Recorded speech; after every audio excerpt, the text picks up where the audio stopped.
Hello, everyone. My name is Moises Esparza, the exhibitions manager for the San Diego Latino Film Festival, and I'm here with Erwin Neumaier for the film El Ídolo, screening at the San Diego Latino Film Festival tonight. How are you? Thank you. I'm very happy to be here. Thank you for bringing the film to the festival.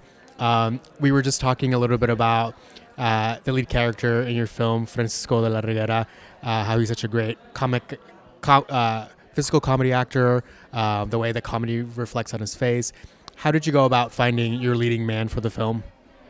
Well, I had this terrific friend that does casting director, so he found it for me. He was the first choice, and because he's so tender, also because the story he tells the story to a bunch of kids, so that worked a lot for me.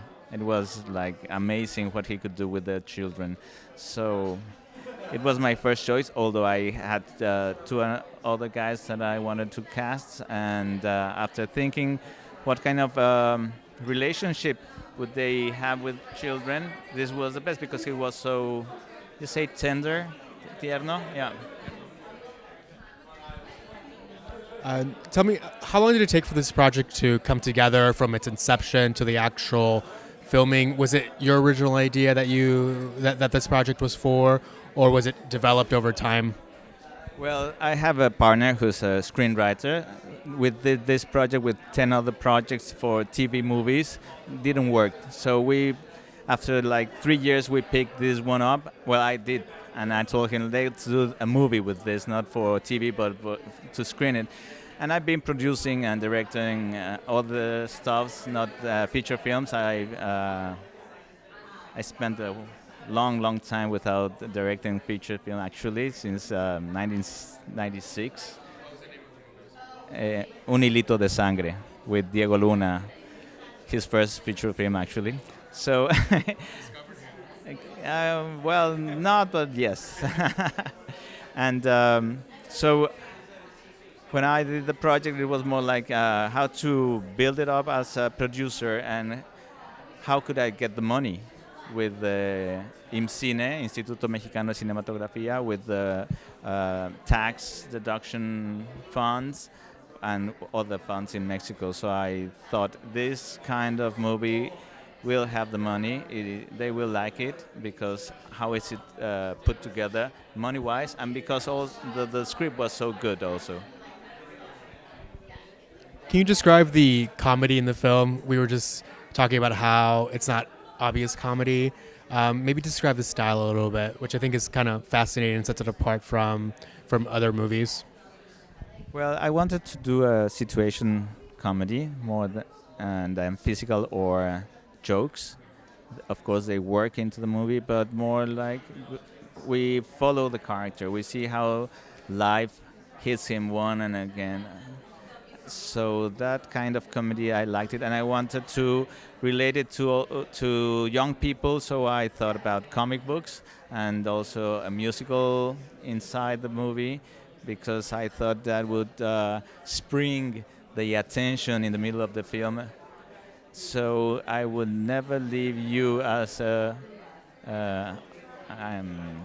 viewer and not attended, let's say. You mentioned this comic book aspect. Tell us about the opening credits, which, if I remember correctly, are animated, correct? Well, I was talking to my editor, and we had this another editor who's a friend of mine who was working with us, and he thought the title should be like drawn. So I have this brother-in-law, and he's a great artist. So I told him, why don't you draw some sketches for me for my titles? And I like them a lot. So I then told him, let's do them seriously. And with the guys that animated part of the scenes when we talk about the legendary musician, they animated, and so we put it together. And that was the beginning of a thought that I gathered. You see these titles, and then you already know what kind of a movie you're going to see. I think the music in the beginning also has a lot to do with it. When I feel like when I was testing, I heard it, I was like, oh, I know what they're testing because it's so memorable.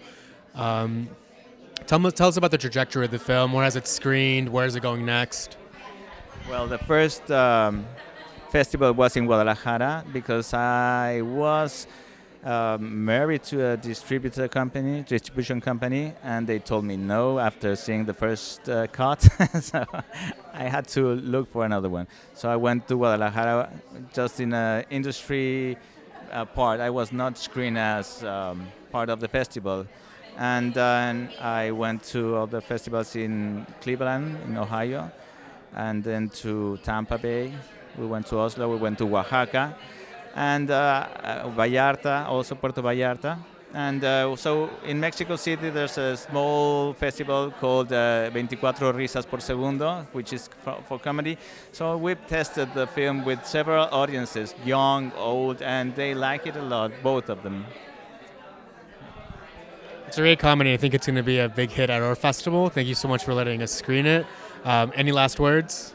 Well, I'm very happy to be here and to screen it again with in a Latin film festival with so long editions. I mean, it's 26, so I guess the audience is quite mature for festivals. So I'm looking forward to see what happens.